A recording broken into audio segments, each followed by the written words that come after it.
So now that we got, we got zeros, we got multiple draws, we've got, we talked about the modulations, we talked a lot about all that other stuff. Now we can start crushing myths about the red dot pistol, okay, as far as performance goes. And what is the most pervasive myth there is about the red dot pistol? Anybody? That it's slow up close, right? So let's go down memory lane and see how that first gets propagated, right? So your buddy gets an RDS pistol, he's going to the range, you get a call half an hour later. He's like, bruh, I just hit a piece of steel at 100 yards with a goddamn pistol. You need to get your ass out here. You're like, hell yeah. So you get out there, experiment a little bit, right? 25, 50, 75, then you get out to that 100 and you're like, you gotta load the quad, guys. It's not tactical unless you load that quad. That's the Will Petty quad. Okay, exactly, right? Right, and then you go, oh, let me call wind. What's the holdover, bro? Thumb overhead? Got it.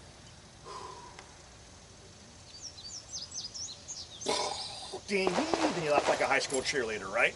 But why do you go through all that pomp and circumstance, right, at 100 yards? Because 100 yards, subconsciously, you know you have a lot of what?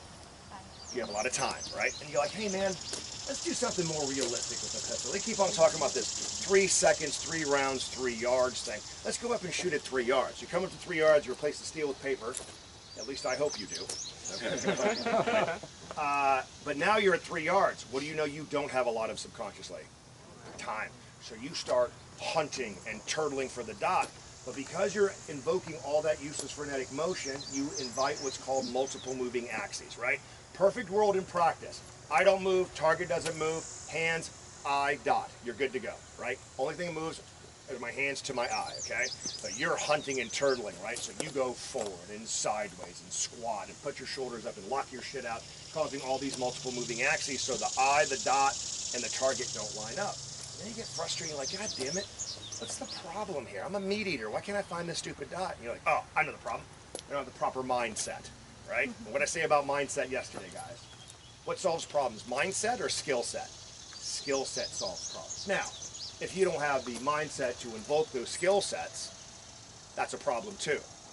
On the other hand, if you have the mindset with no skills, you're a fucking liability. Get out of the way, okay? So you start hunting and turtling and mindsetting the dot into the window. It still doesn't work. You get angry, throw the gun on the ground. Your buddy's like, that's my gun. What are you doing, right?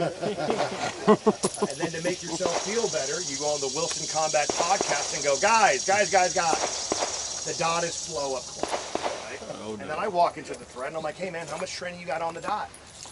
And you're like, training? Who the fuck needs training, right? I'm like, well, it's not working for you so far, old man, right? The reason why that happens is because you're holding the dot to a higher standard at close distances than the irons, and you don't need to, right? The concept is the cone of deviation, right? The cone starts here at 0. And as it goes wider, right, as you go further out, 10, 20, 30, 40, 50, out to infinity. The wider the cone, the more difficult the target, the more careful you need to be, the more information you need. But at 3 yards, you don't need a lot of information, right? You need some, but not a lot. So let's talk about that. We've been playing baseball for over 200 years. We've been killing deer for 10,000 millennia with that aiming scheme, simply gross sight pictures. Does that make sense, right? So the first gross sight picture we're going to use is the back plate, okay? If you got a hammer, it's your hammer. Now we're looking at, not looking at it, we're looking through it. Make sense? Okay?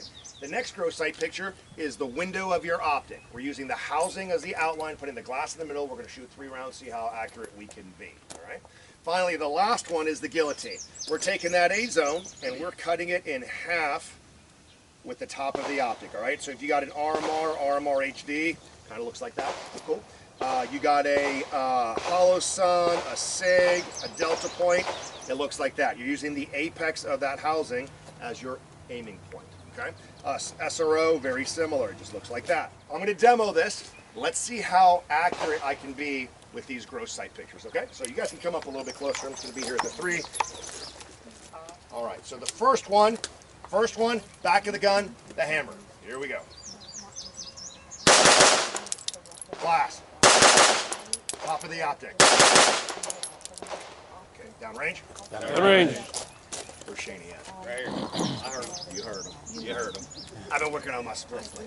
All right, cool. So would we say with that level of accuracy and the pace in which I shot, those would be effective hits on target? sure.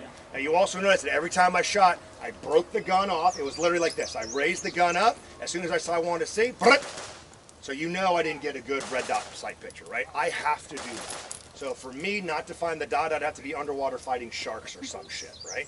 But how'd it get like that? Gross sight picture drills just like this. How the fuck does that work out? Well, so I always get this guy that comes up to me at the beginning of class, right? Comes up, he introduces himself, shakes my hand, and he's always got this really angry, constipated look on his face. Always, right? He always does the same thing. He's like, hi, my name is Mark. Where the fuck is the dot? God damn, that's kind of hostile there, bro. It's in your holster right now. Relax, right? But then the guy goes through all the body mechanics. He goes through the draws, the modulation, right? And now because he's trying to find the back plate, the glass, or the top of the window, he doesn't have all that anxiety about finding a tiny little dot, so he stops trying to find the dot. What's he find when he stops trying to find the dot? The dot. So this drill has two purposes. The first one, austere conditions. Rain, mud, blood, sweat, tears, your glass fell out, your battery died.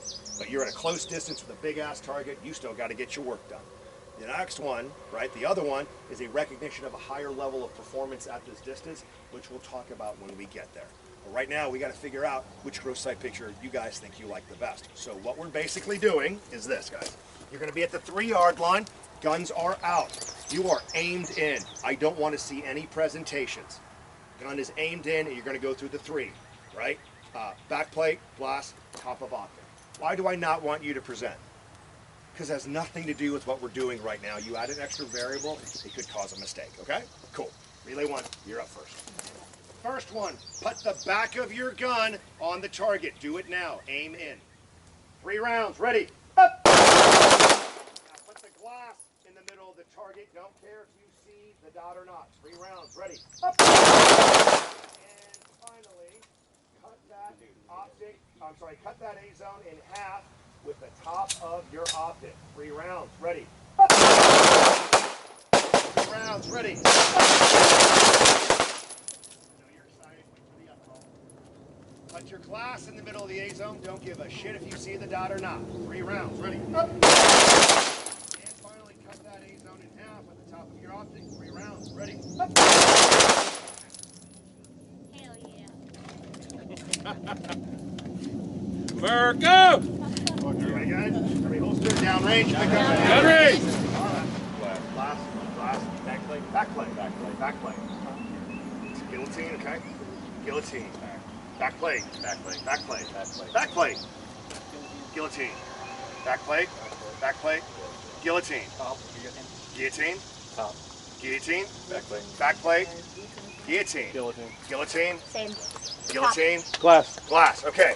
So interesting.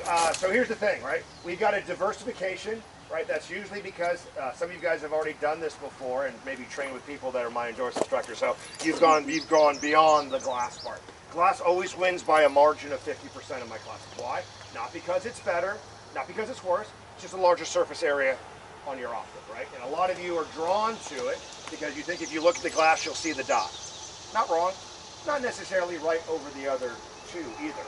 There's a 3 millimeter difference in elevation between the 3, not that big of a deal. At this distance, if you miss, why do you miss the A zone? If at this distance, grip sights are triggered. Grip. Because at this one, right, at gross, you're not even seeing the dot, right? Or if you are, it's a violent sight picture. What are you doing to the trigger? Slapping it like it's dating your mom. Why? Because you have to at this distance. So you make sure your grip is squared away. All right? Middle knuckle to middle knuckle. Grind it in. Here we go. Stand by. There you go. I know. Just like that. Just like that. Here we go. Stand by.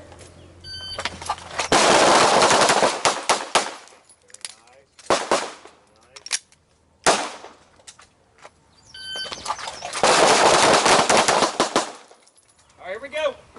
Stand by.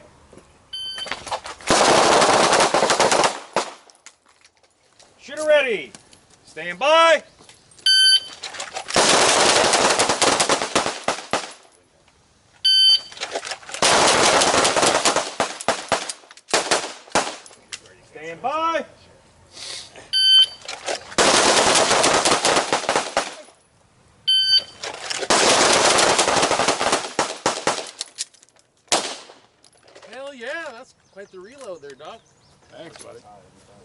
Final one, stand by.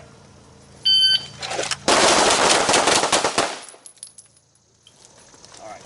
So, anybody change their mind now that we induced motion? Which gross sight picture you like better? What do you like better? I like backplate now. Okay. What do you like better? I did like backplate. Now I'm the off glass. The glass. Changed it. Went from backplate to glass and Glass itch. Okay. Yeah. Cool. Glass. Anybody else? There is no fucking rhyme or reason, is there, guys? Right? I got people going back and forth between different. Hey, you like what you like. Just know that motion changes perception on stuff. Okay. So you like. Here's the thing. We did 6 reps, 18 rounds. In those 18 rounds, you guys start seeing the dot a little bit? Yeah. If you saw the dot at all in those 18 rounds, raise your hand. Yeah. Imagine if we dedicated 50 or 100 rounds to seeing the dot every time at this distance. Matter of fact, fuck it. We're gonna do it right now. Relay 1, you're back up. Here we go. Stand by.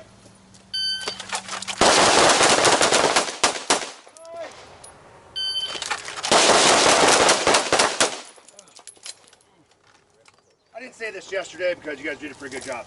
I know you've been to classes where the instructor said you need to top off and reload your gun as if you're gonna get into a gunfight in the middle of fucking class. That is not this class, okay? When I say holster, I don't give a shit what condition your gun is in, unless it has a malfunction, right? Holster your goddamn gun. I don't care if it's empty, all right? Because what's the first thing I always tell you to do before we shoot?